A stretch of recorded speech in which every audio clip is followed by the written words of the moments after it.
Then in World War II came another kind of aerial intervention. US combat pilots kept reporting a kind of fireball, which came flying up on them and followed them wherever they went, as though playing tag with them. Dubbed Foo Fighters by Allied pilots, it was thought that these orange and red balls were some kind of German secret weapon designed to disrupt our radar and screw up our electrical systems.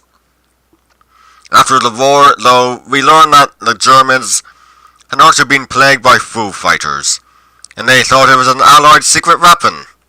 Next came the ghost rockets. In the summer and fall of 1946, a year after the war, a home bevy of cylindrical objects were observed in the skies of Europe.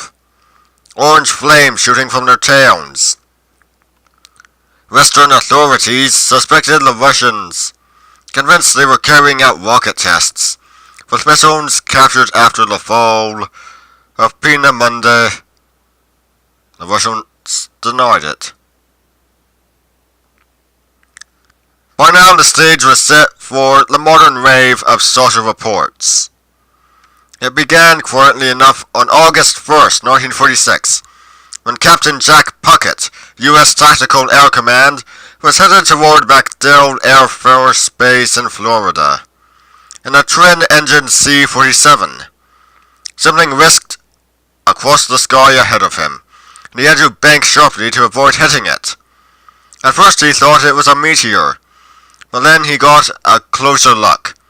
According to the report he made after landing, it was a long cylindrical shape, approximately twice the size of a B-29 bomber, with luminous portholes.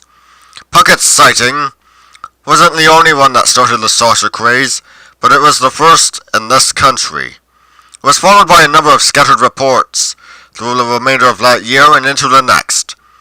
But the report that sent the nation into a tizzy of excitement was the one that came on June 24, 1947.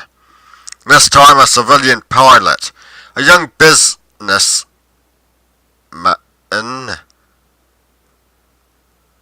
named Kenneth Arnold, was ringing along above Mount Rainier in Washington when he suddenly spotted 9 silvery discs, ripping through the air at very high speed, flying in formation.